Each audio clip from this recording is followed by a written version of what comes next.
Motivasinya apa? Motivasinya pertama ya, jadi menurut ceritanya, ada kayak dongeng. Sumber energi atau baterai, dalam hal ini baterai ya, biasanya kalau sensor ya, sensor itu menggunakan baterai, misalkan seperti IoT untuk smart metering dan lain sebagainya, itu dia wireless. Sumbernya dari baterai atau dari energi harvesting. Misalkan menggunakan solar panel, tapi kalau solar panel juga kalau dia size-nya kecil juga nggak terlalu signifikan ya. Baik, mostly sensor ya akan dipoweri atau didayai oleh baterai ya. Nah ini sangat terbatas ya, karena sensor atau baterai yang ada di sensor itu dirancang untuk tidak diganti, secara periodik. Jadi sekali dipasang, dideploy dan dilupakan. Artinya ya sudah sampai mati silahkan gitu kan. Kemudian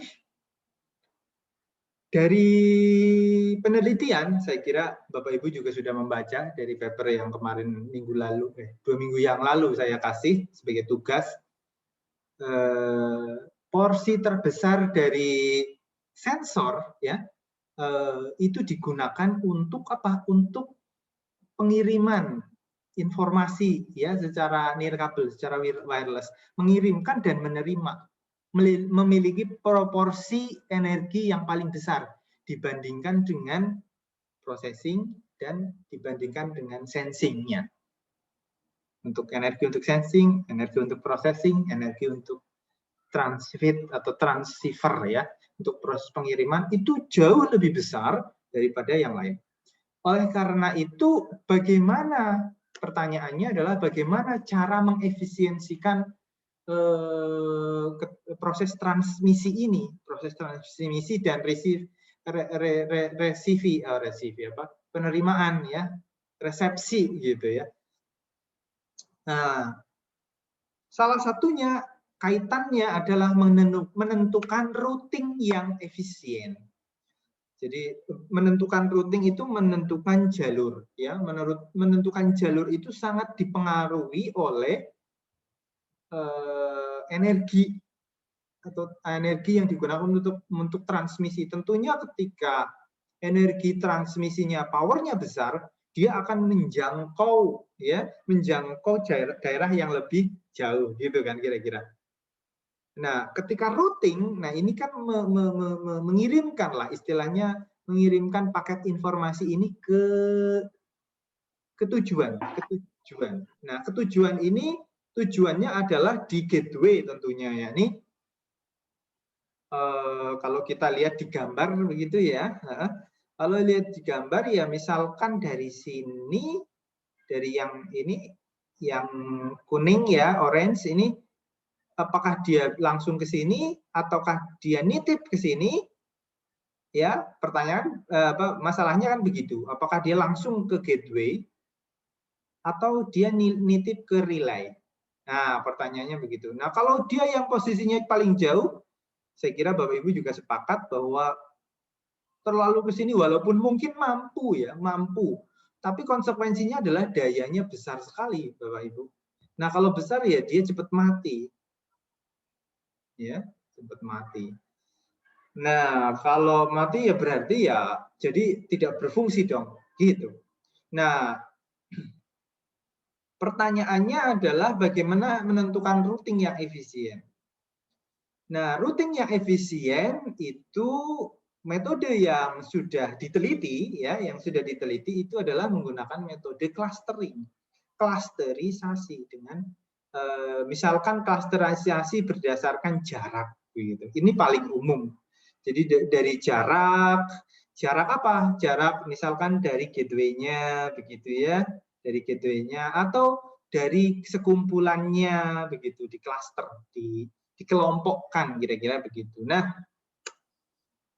dari metode klasterisasi ini pertanyaannya adalah atau hipotesa sementara, jadi penelitian atau pembahasan tentang metode klasterisasi ini menjadi penting.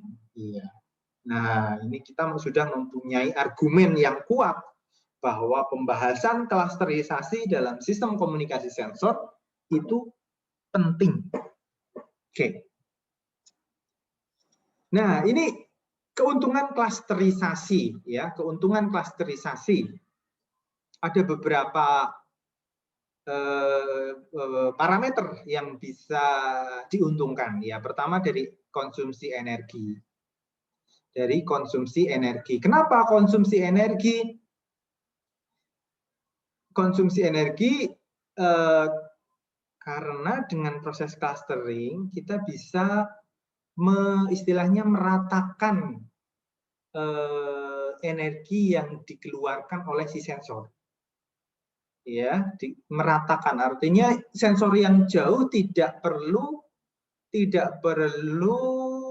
mengeluarkan energi paling banyak untuk mengirimkan energi, untuk mengirimkan informasi, tetapi dia cukup merelaykan dengan cluster yang di dekatnya. Kemudian secara multi hop dia akan menyampaikan informasi itu ke mana? Ke gateway.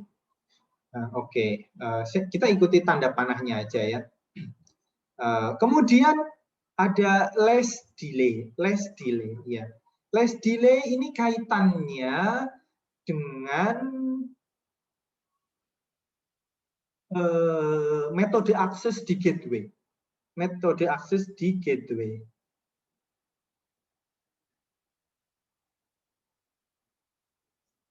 Sebagai contoh di sini sensor-sensor yang tidak diklasterisasi, dia mengirimkan langsung single hop ke dalam gateway. Berbeda dengan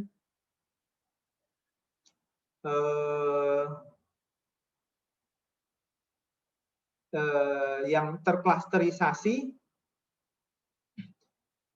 maka kita bagi dua lah misalkan kondisinya. Nah, kalau di sini artinya dalam satu detik ini dibagi menjadi 3. Kalau ini dibagi menjadi 2. Nah, dari proses ini pembaginya pun sudah berbeda. Ya, sudah berbeda. Artinya ketika kita mengirimkan 10 ya, 10 berarti ini misalkan ngantrinya jadi lebih banyak kan, cuma sepertiga, sementara ini sekali masuk ya, sekali masuk cuma 2. Jadi informasi yang sampai ke gateway jadi lebih cepat gitu. Kemudian delay itu bisa terjadi karena jarak yang jauh ya, biasanya ini teknologi yang dianut oleh LoRa. Jauh, maka apa yang harus disetting? Maka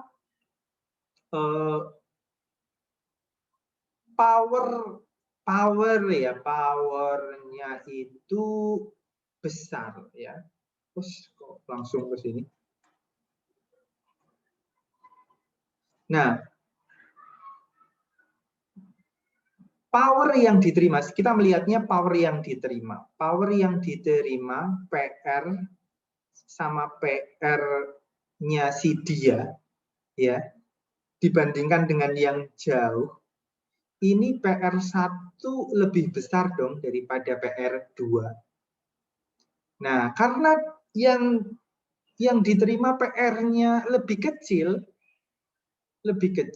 oleh karena itu kapasitasnya lebih kecil juga kan. Kalau kapasitas kan logaritmik 1 plus SNR ya, SNR. Artinya powernya lebih kecil, ini akan ekuivalen dengan S-nya lebih kecil. Ketika S-nya lebih kecil, maka kapasitasnya lebih kecil, kapasitas kanalnya. Ketika kapasitas kanalnya, misalkan kita ingin mengirim 10 dibandingkan ini mengirim 10, kapasitasnya ini lebih gede, mungkin ini 10 kali kirim, ini 10 2 kali kirim, karena kapasitasnya lebih kecil. Jalannya lebih kecil. Kalau jalannya lebih kecil, berarti kan informasi yang dikirim lebih sedikit, kira-kira gitu. Jadi terjadi di delay. Nah, kemudian terkait dengan network lifetime atau apa ya, masa hidup dari jaringan ya. Ini kaitannya dengan energi consumption ya. Ya, ini tadi ketika yang sensor yang paling jauh itu akan mati duluan dengan konsep seperti ini. Single hop ya. Kemudian reduce data redundancy. Yes. Kenapa? Sebagai contoh ini ya, ini ada fenomena. Saya gambarnya bintang. Ada fenomena yang kemudian fenomena ini disensing oleh tiap-tiap sensor. Disensing oleh tiap-tiap sensor, kemudian tiap-tiap sensor ini mengirimkan ke sensor yang bertugas sebagai relay.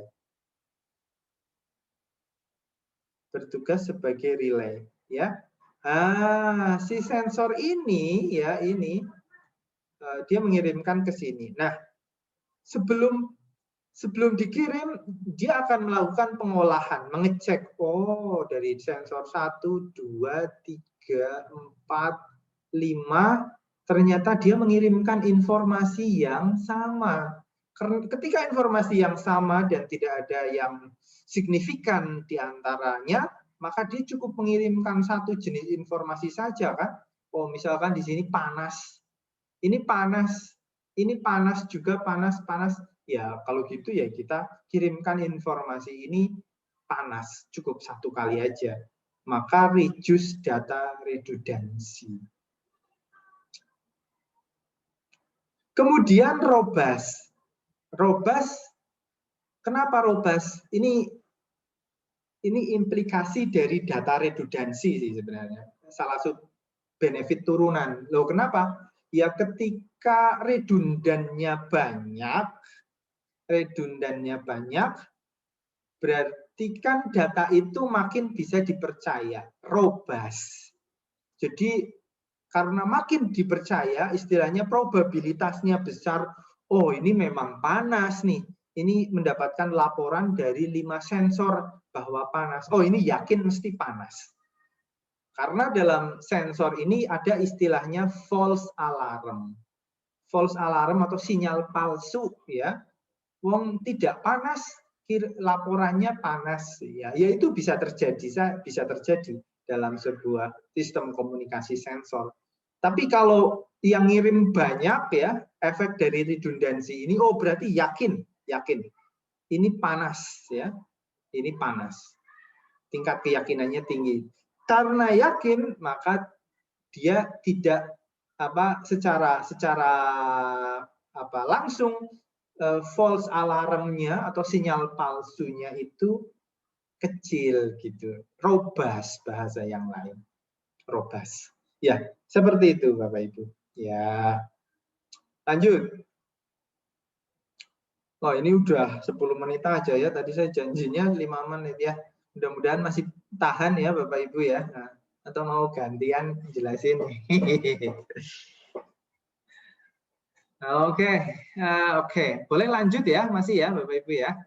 Nah, ini tantangan dalam metode klasterisasi. Ya. Ini muternya kemana ya? Ini muternya tadi ke kanan, sekarang ke kiri lah ya. Ya boleh ya, ke kiri ya, ke sinilah ya. Dari mana? Dari lokalisasi. Yes. Dari lokalisasi. Lokalisasi itu apa? Lokalisasi ya dari kata locations.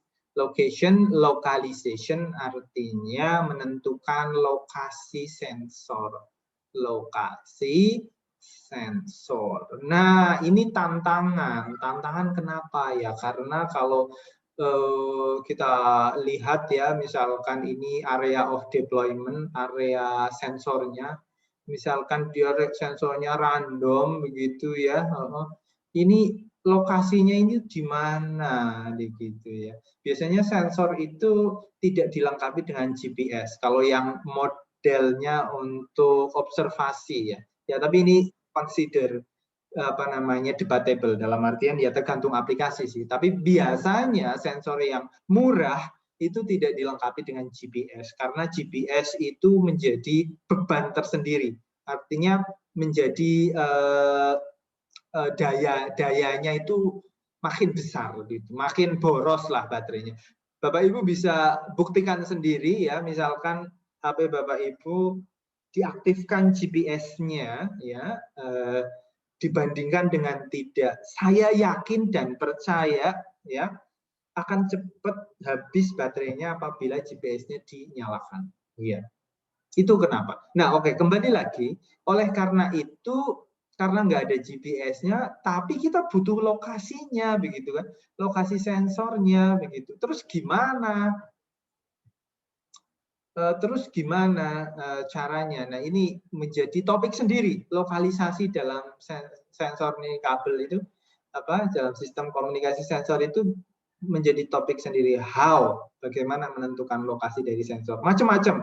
Ini metodenya, sekedar kenalan saja ya metodenya. Ada yang disebut dengan trilaterasi, ada triangulasi, ada berbasis probabilitas ya,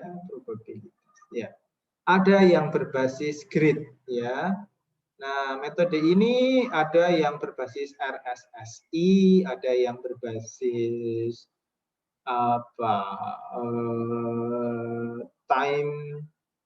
time of arrival, ya macam-macam.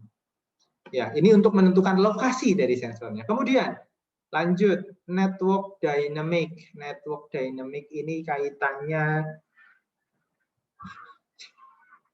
dengan bagaimana menentukan routing, dinamisasi dari routing. Misalkan ada network yang mati. Nah, ini routingnya yang tadinya ke sini, ke sini, ke sini, mungkin kita harus mencari ke sini, ke sini, ke sini, ke sini. Nah, ini berapa lama ketika sebuah network mati, kemudian ini jaringannya on lagi, itu berapa lama? Itu kaitannya dengan network dynamic. Ini masalah juga ini. Kalau networknya ada yang mati, lah gimana? Kemudian fault tolerance. Fault tolerance ini bagaimana sistem klasterisasi ini bisa mentoleransi kesalahan. Kesalahan apa? Ya kesalahan sensing, kesalahan pengiriman, begitu ya. Kemudian adalah data aggregation. Data aggregation adalah contohnya sensor yang terdekat dengan si gateway, kalau dia multi hop, dia akan menerima menerima relay informasi dari cluster-cluster yang jauh atau sensor-sensor yang jauh. Nah, ini bagaimana mengagregasinya, menggabungkan datanya, apakah dia dikirim begitu nerima langsung dikirim atau dia nunggu diagregasi semuanya baru dikirim. Nah, ini concern juga dalam proses data aggregation. Kemudian coverage, yes, pasti. Klasterisasi ini akan dipengaruhi oleh atau menghadapi tantangan tentang coverage lah. Contohnya gimana lah? Misalkan sensornya ini saling berjauhan, terdistribusi normal gitu. Nah, ini klasterisasinya bagaimana? Apakah seperti ini? Apakah seperti ini? Apakah seperti ini? Nah, ini masih menjadi pertanyaan. Artinya masih open problem, ya, menjadi topik riset tersendiri. Kemudian energi jelas. Iya, jelas. Ini dalam cluster misalkan N yang optimal berapa? Jumlah sensor yang optimal itu berapa? Kaitannya dengan energi. Kemudian node deployment. Node deployment ini ada yang berbasis random, ada yang non random. Non random biasanya by design, dia ditempatkan ya. Tapi kalau untuk aplikasi yang sesungguhnya dia random. Tapi biasanya kalau untuk analisis parameter yang lain, deployment dari node-nya itu bisa dibuat seperti grid ya. Kemudian heterogeneity. Heterogeneity ini apa? Heterogeneity ketika sensor yang satu dengan yang lain ini beda kemampuan, ya, beda kemampuan. Contohnya beda kemampuan itu dalam hal apa saja? Dalam hal daya pancar, ya, daya pancar. Ada yang sensor dengan daya pancarnya R-nya 1 kilo misalkan. Ada sensor yang daya pancarnya cuma 300 meter misalkan. Nah, ini gimana mengharmonisasikan? Nah, mengharmonisasikan dari sensor-sensor yang daya pancarnya berbeda. Nah, itu pun menjadi concern tersendiri dalam proses klasterisasi. Yes. Oke, kemudian ada karakteristik klasterisasi. Di sini ada intercluster communication. Ini kaitannya dengan bagaimana komunikasi ya di dalam klaster. Kemudian intra berarti komunikasi antar klaster yang satu dengan klaster yang lain. Apakah diizinkan tiap anggota ini berkomunikasi atau cukup diwakili dengan relay-nya saja. Kemudian cluster count. Bagaimana menentukan jumlah klaster yang optimal? Ya, yang baik itu paling optimal berapa? Kemudian cluster head selection ini penting juga karena akan menentukan si istilahnya pemimpin ya, pemimpin dalam klasternya tersebut. Kemudian jenis sensornya, jenis node-nya ya, ini kaitannya dengan cluster selection. Apakah dia mempunyai kemampuan khusus ataukah dia mempunyai kapasitas baterai yang lebih besar? Nah, ini perlu dipertimbangkan. Kemudian formation of cluster ya, formation-nya ini kaitannya dengan deployment ya, formation itu. Kemudian mobility, apakah cluster head-nya dia mempunyai kemampuan untuk bergerak atau dia statis ya.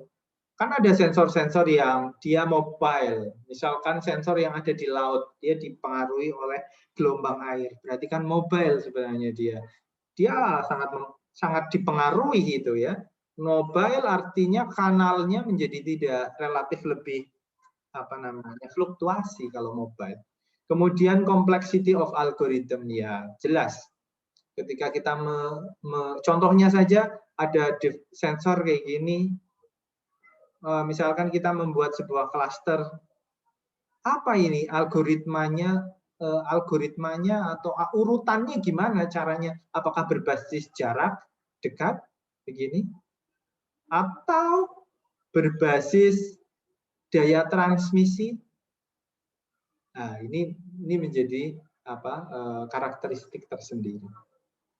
Oke, lanjut.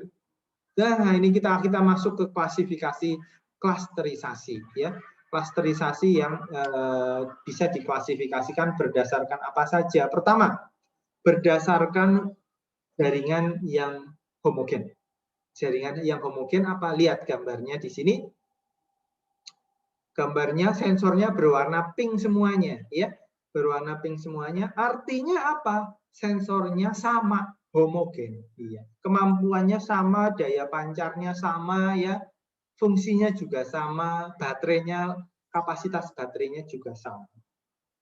Kemudian yang heterogen berarti ada sensor-sensor yang berbeda. Berbeda kapasitas kemampuannya, kapasitasnya gitu. Ada yang pink, ada yang biru toska ya. Biru toska benar enggak itu? Kemudian ada yang coklat mungkin ya ini ya, coklat ya. Artinya ini sensornya kemampuannya beda. Ya. Beda-beda. Itu dibedakan menjadi heterogeneous, namanya hetero. Hetero kenapa? Karena kemampuan sensornya macam-macam. Jangkauannya berbeda, itu bisa dikategorikan sebagai heterogeneous network ya. Kemudian berbasis fuzzy ketidakpastian. Tujuannya justru berbasis fuzzy ini mengurangi ketidakpastian. Misalkan adalah lokasi sensor, karena lokasi sensor tidak ada GPS-nya, maka dia agak fuzzy lokasinya ya. fuzzy. Nah, dari fuzzy sensor ini bagaimana kita mengklasifikasikan berdasarkan sensor yang lokasinya yang pasti-pasti aja. Nah, di sini oleh karena itu ini inputnya fuzzy, artinya inputnya ada beberapa sensor yang jelas lokasinya, ada yang abu-abu, ada yang tidak terdeteksi. Kemudian berbasis dengan role based, maka kita mengklasifikasikan, oke lah yang dari yang fuzzy, yang abu-abu itu kita filter, ya, difilter, sehingga di sini ada diffusifications yang menghasilkan lokasi sensornya itu lebih pasti. Iya. Contoh itu untuk parameter apa lokasi. Kemudian berbasis heuristik. Heuristik itu apa? Heuristik adalah optimasi dengan berbagai parameter. Contoh, ya. Contoh heuristik itu ada yang disebut dengan fungsi tujuan dan batas-batas variabelnya. Sebagai contoh, energi, kita ingin melakukan minimalisasi energi, di mana energi itu merupakan fungsi dari variabel X, Y, Z. Ini contoh saja, variabel dipengaruhi oleh fungsi X, Y, Z. Nah, di mana fungsi X, Y, Z ini harus dioptimasi atau mempunyai nilai batas, bahwa nilai X-nya itu harus kurang dari nilai batas. Kemudian nilai Y-nya harus pada rentang nilai tertentu, sedangkan variabel Z-nya harus minimal dari lebih besar dari nilai batasnya. Kira-kira seperti itu. Maka how, maksudnya bagaimana mencari nilai titik optimumnya. Optimum dalam artian dipengaruhi oleh variabel X, Y, dan Z. Itu yang dimaksud dengan metode heuristik seperti itu. Oke, ini jenis-jenis klasterisasi. Ini agak oke, saya besarin dikit ya. Set. Nah, kelihatan. Oh, ininya di back ya. Back. Nah, kelihatan. Ini back. Nah, ini berdasarkan homogeneous network, hetero, fuzzy, dan heuristik, itu ternyata penelitian sudah banyak dilakukan. Banyak algoritma, metode, misalkan berbasis homogen ya, ada Leah, C, HIT, TL, Leah, dan lain sebagainya. Hetero ada SEP, DEC, EEHC, dan lain sebagainya, Kira-kira seperti itu. Ini banyak singkatannya saya kasih di sampingnya di sini. Kalau Bapak Ibu yang tertarik boleh dibaca-baca ya. Oke, kembali lagi mana nih? Oke. Saya skip ya. Ini metode banyak sekali, banyak ya. Saya tidak akan bahas satu persatu karena sangat spesifik, unik untuk tiap-tiap metodenya. Kemudian apa ini? Oke, ini perbandingan jenis klaster. Ya, saya juga tampilkan tabel di sini ya. Dari ini sebenarnya masih ada sambungannya ke bawah. Misalkan Leah ini dipropos pada tahun 2000. Key fiturnya adalah uniform cluster head. CH adalah cluster head selection. Jadi fiturnya bagaimana melakukan pemilihan cluster head, di mana setiap sensornya itu mempunyai change yang sama. Tujuannya apa? Maximizing lifetime network. Ya, tujuannya tetap itu. Kemudian ini ketentuannya, keuntungannya equal chance given to every node for becoming cluster head. Jadi mempunyai keuntungan dia bisa menentukan cluster head berdasarkan bebannya. Kemudian kerugiannya CH selection berbasis random, kemudian tidak mempertimbangkan energi dari tiap node-nya. Jadi diasumsikan tiap node-nya itu mempunyai energi yang maksimum, artinya tidak ada batasan P totalnya di sini. Nah, ini simulasinya dilakukan menggunakan MATLAB. Dan seterusnya ya. Oke, lanjut. Itu tadi berbasis homogeneous network. Kemudian kalau berbasis, ini berbasis parameter, masih dalam ruang lingkup homogen. Ini dibedah lagi. Misalkan yang protokol LEAH, ya, cluster head parameternya berbasis random, kemudian data transmissionnya single hop, artinya dari tiap tiap cluster head dia single hop, kemudian rotasinya terjadi rotasi, artinya dia ganti-ganti menjadi cluster head, kemudian mobility static, artinya dia sensornya itu tidak bergerak.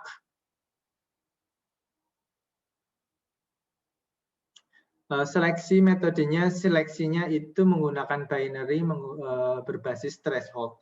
Topologinya distributed, kemudian deployment-nya random. Dan setelah ini improvement dan lain sebagainya. Oke, ini berbasis heterogeneous network. Ini ada protokolnya SEP, SEP. Key feature-nya different threshold function are used for the two type of heterogeneous node for CH determination. Artinya masih pada pembahasan bagaimana menentukan cluster head secara optimal. Tujuannya tetap bagaimana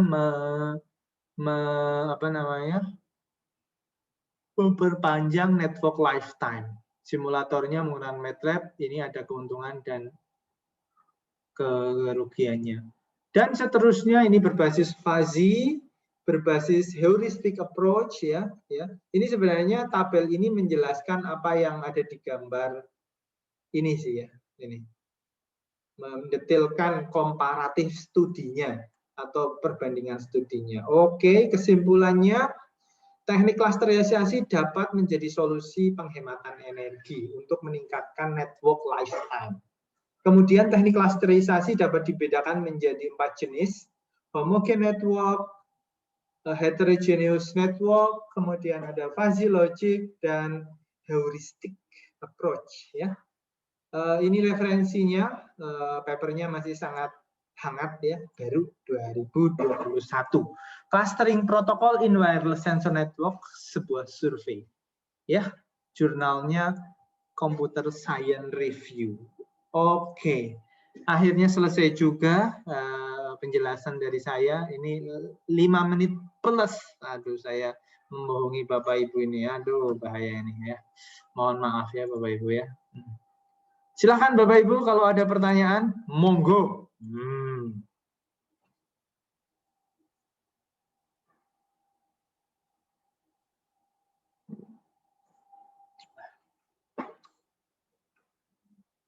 Gimana? Sudah mudeng apa sudah mubeng?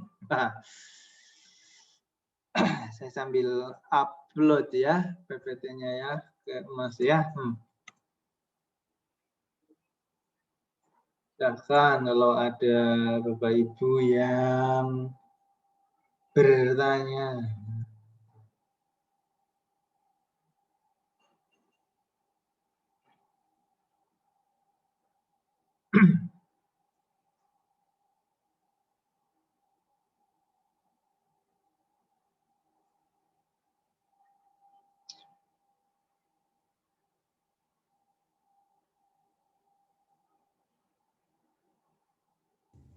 Pak, izin bertanya, Pak. Silahkan Pak Muhammad.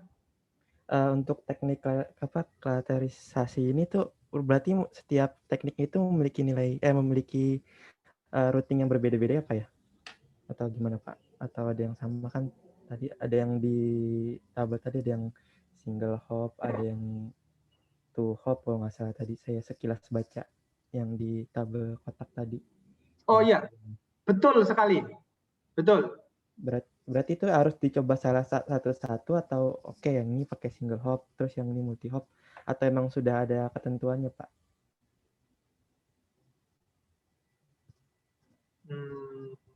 Harus dicoba satu-satu atau ada ketentuannya?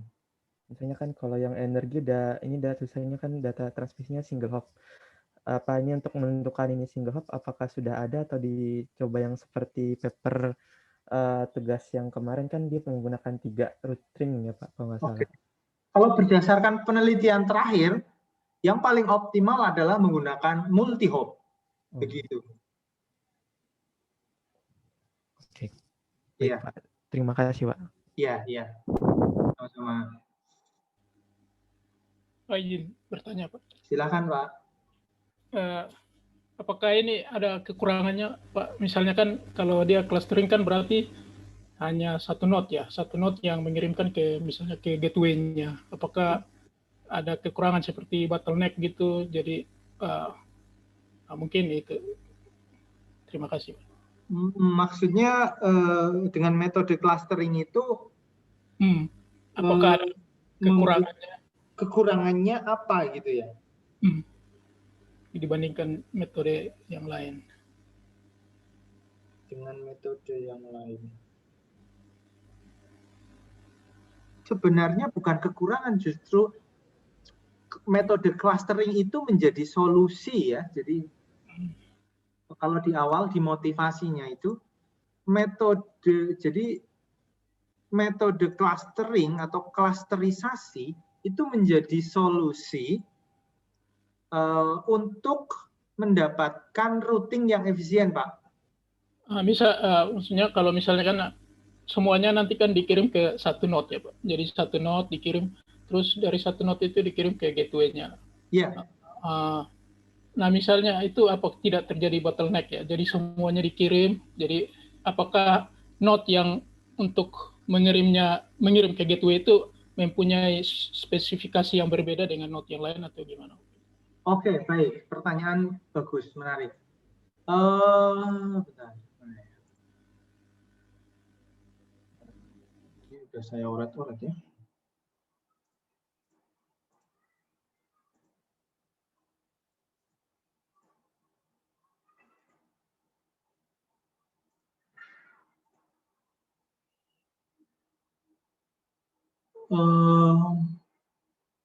Terjadi bottleneck.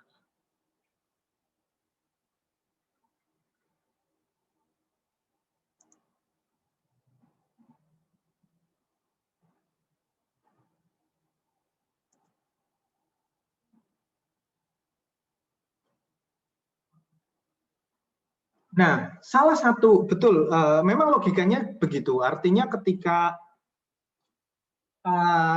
misalkan clustering ya, clustering artinya dia harus menentukan sebuah cluster head node ya. Terus si sensor-sensor ini akan mewakilkan si cluster head untuk mengirimkan informasi. Nah, pertanyaannya loh, di cluster head ini apa tidak terjadi bottleneck begitu ya? Nah, ini yang harus menjadi constraint dalam menentukan cluster. Bagaimana? Artinya menjadi tantangan ini di sini, bagaimana membentuk cluster yang cluster head-nya itu tidak terjadi bottleneck. Artinya ini yang menjadi constraint. Kan misalkan berarti kalau ini bisa kita selesaikan dengan metode heuristik. Nah, heuristik di sini kita lihat ya, maaf, saya hapus-hapus dulu ini oret-oretan saya.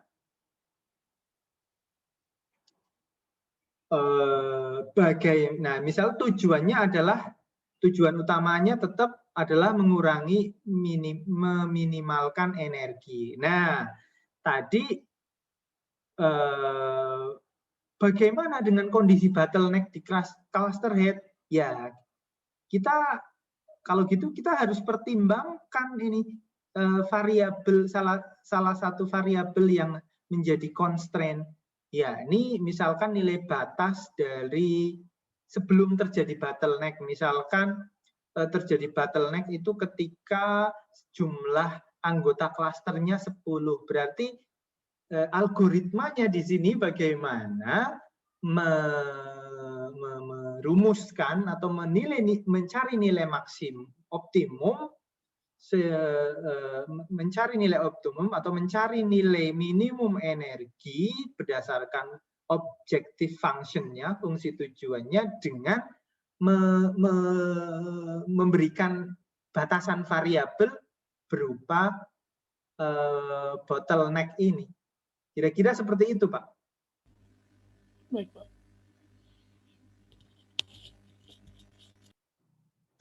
Terima kasih, Pak. Ya, ya, ya. Silakan Bapak Ibu kalau yang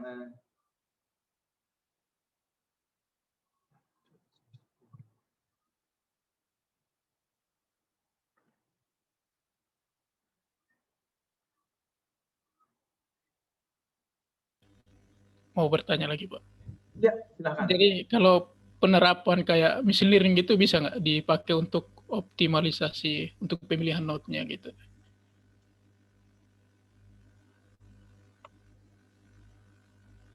Untuk siliring, machine learning, AI. oh, bisa, Pak. Oh ya, Bisa. baik. Terima Ya. kasih.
Gimana Bapak Ibu, ada pertanyaan?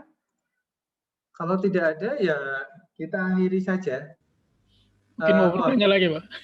Kenapa? Mau bertanya lagi, Pak. Oh iya, silakan Pak Fajar. Ini jadi kan clustering ini berarti dia ada menggunakan topologinya dia ini ya single hop gitu ya. Jadi yang di dalam clusteringnya itu single hop ya Pak. Atau dia juga ada multi hop multi hop di dalam clusteringnya gitu.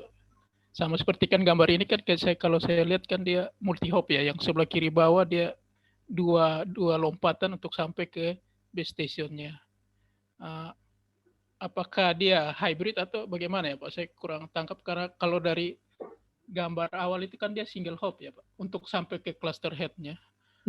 Oh, sampai ke cluster head ya? Berarti batasannya sampai ke cluster head. Ya, cluster head. Apakah dia single hop atau dia multi hop atau dia gabungan hybrid keduanya gitu ya? Terima kasih Pak.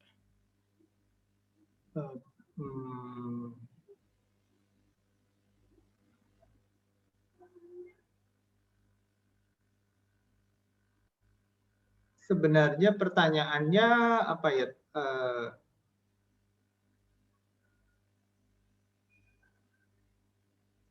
Jadi dalam satu cluster gitu kan ada cluster head dengan cluster apa ya namanya networknya ya, yang lain node yang lain.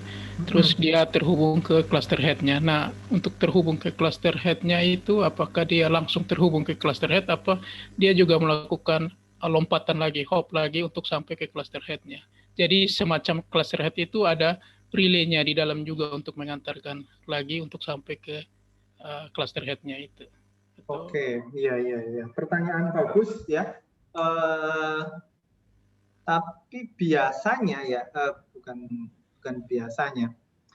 Salah satu faktor membuat satu klaster ya, Pak, itu biasanya dia komunikasi terhadap cluster head-nya itu hanya single. Hanya single hop. Biasanya kalau ya apa namanya, kalau dalam cluster kemudian ada multi hop misalkan seperti ini ya, atau yang seperti ini, ya secara teknikal sih itu nggak dilarang ya Pak, nggak dilarang artinya, tapi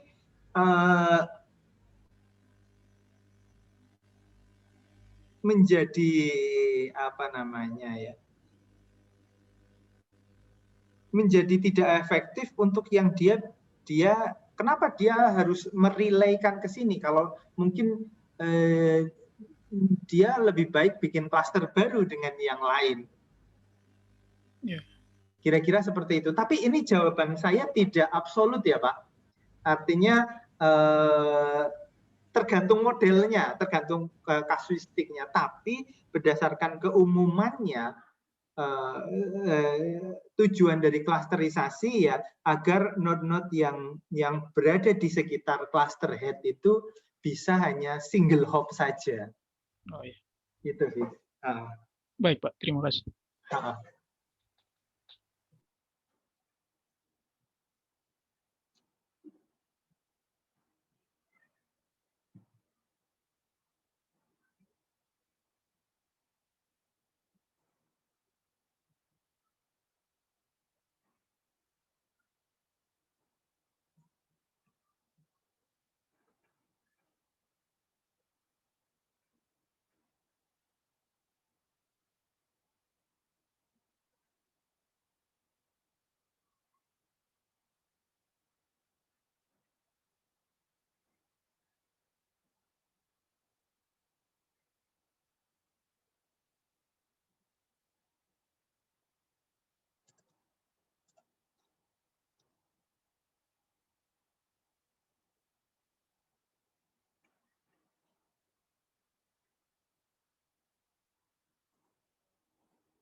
Pak, mau izin bertanya? Silakan. Untuk materi UAS minggu depan apa aja Pak ya? UTS. Untuk UTS, ya dari materi pertama sampai dengan materi hari ini.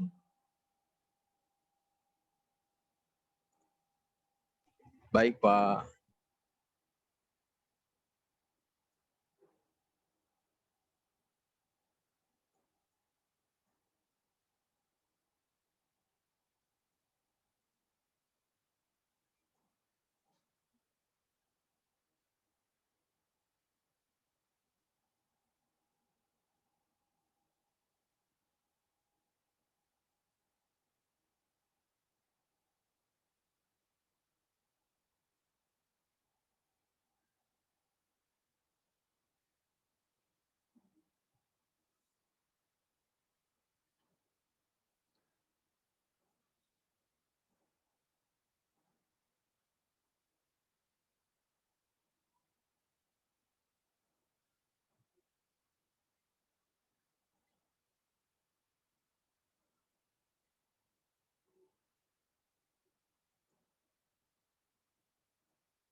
Oke, baik Bapak Ibu, kalau tidak ada pertanyaan, terima kasih atas perhatiannya. Tetap sehat, tetap menjaga protokol kesehatan.